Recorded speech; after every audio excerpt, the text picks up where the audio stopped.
Regardez cette plante, Mina lobata, drapeau espagnol ou encore plume d'Indien. Si vous voulez en savoir davantage sur cette plante, c'est tout de suite sur Végétosphère. N'oubliez pas le pouce bleu, n'oubliez pas de vous abonner. Shall we begin?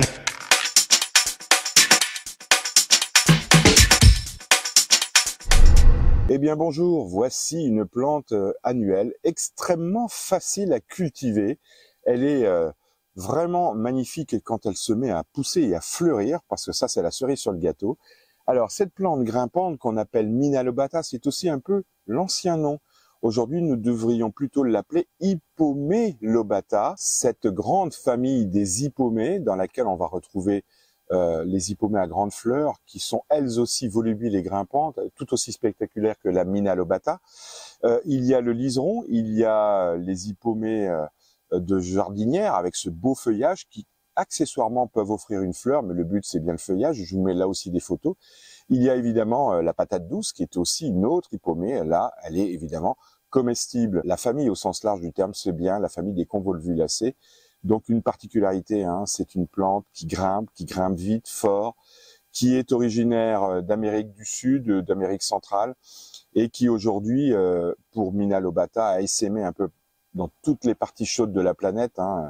La multiplication sur pied, sur site dans ces forêts tropicales est bien une multiplication naturelle et spontanée par la semence, par la graine, ce qui en fait une culture particulièrement intéressante pour nous parce que ça pousse vite, ça pousse fort, et en quelques semaines, en quelques mois, on obtient une plante en fleurs qui va faire l'objet de bien des regards parce que c'est vraiment très intéressant. J'ouvre une petite parenthèse scolaire. S'il y a des professeurs des écoles qui regardent cette vidéo, eh bien, je vous invite fortement à planter, à semer avec les enfants ces petites graines de Mina lobata parce qu'elles sont relativement préhensibles. Elles sont pas minuscules. Donc, une graine dans chaque main, on sème en godet, on fait pousser ça à l'intérieur ou à l'extérieur quand la météo le permet.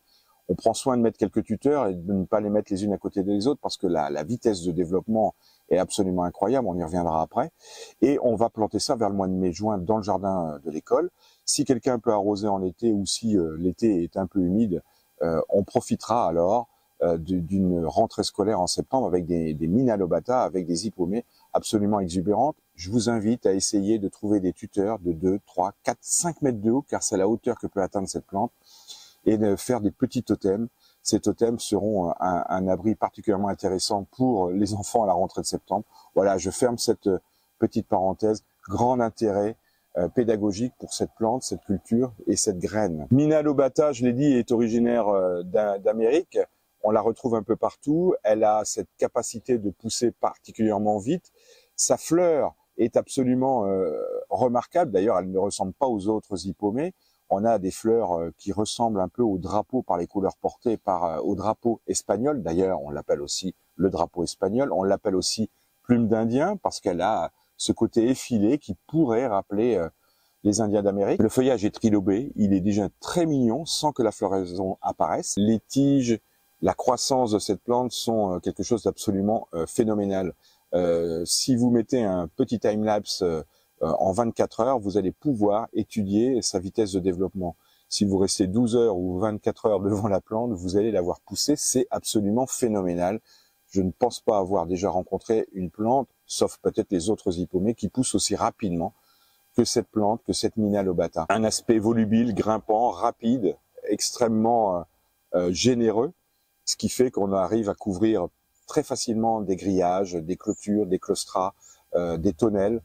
Ça marche très vite, très fort, et on a un effet rendu assez exceptionnel. En ce qui concerne les fruits, on peut, quand c'est pollinisé, obtenir des petites coques qui vont contenir 3 graines. Je rappelle, la plante est particulièrement efficace pour la dissémination par la voie générative, par la semence. C'est comme ça qu'elle se développe particulièrement vite et bien dans son milieu d'origine, qui est en général la forêt tropicale.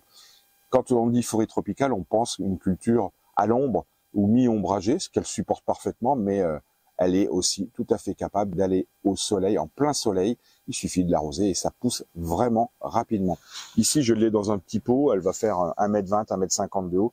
Et si je lui avais donné un support à 3-4 mètres, c'était pas un problème. Elle y va très vite. Quand je parle de la description, j'ai omis de vous dire que c'est une plante annuelle cultivée chez nous dans l'Hexagone, alors qu'elle est vivace. non rustique, gélive. C'est comme ça qu'on devrions la présenter, ce qui veut dire, ce qui sous-entend que pour les parties méditerranéennes et non gélives de l'Hexagone, mais aussi pour l'ensemble des tropiques, cette plante va rester en place, en feuilles. À partir de 10 degrés, elle perd son feuillage. À 0, elle est morte, c'est évident. Mais pour les régions où ça ne gèle pas, on peut la retrouver au printemps, il suffira de la tailler. Et pour les parties tropicales, les îles Dom-Tom, il n'y a pas de problème, cette plante va rester en feuilles presque ad vitam aeternam avec cette capacité de multiplication tout aussi rapide. Au niveau des soins, de la fertilisation, des arrosages, alors si elle est en pot, il faut l'arroser vraiment souvent. Si elle est en pleine terre, là aussi des arrosages généreux, copieux, vont lui permettre de croître beaucoup plus rapidement. Au niveau de la fertilisation en pleine terre, à moins que votre sol soit très pauvre, nul besoin. En pot, c'est évident qu'un engrais azoté au départ et surtout un engrais potassique pour optimiser cette floraison qui est vraiment originale, hein. La fleur dans le détail est particulièrement sympathique et ça ressemble à aucune autre fleur, faut le dire. En ce qui concerne les maladies, les parasites, on peut constater de l'oïdium quand c'est très humide. On va aussi avoir des attaques d'araignées, d'acariens quand c'est très sec. Donc là, quand on a des acariens, vous pulvérisez de l'eau sur le feuillage. En général, nos petites araignées, nos petits acariens vont partir. Si vous voulez en savoir davantage sur cette merveilleuse petite plante, cette merveilleuse grande plante à croissance tellement rapide, rejoignez la description, vous trouverez certainement des éléments que j'ai omis de citer pendant cette petite vidéo. Je vous dis à très bientôt sur Végétosphère. N'oubliez pas le petit pouce bleu, n'oubliez pas de vous abonner. À très bientôt. Bye bye. Prenez soin de vous. Shall we begin?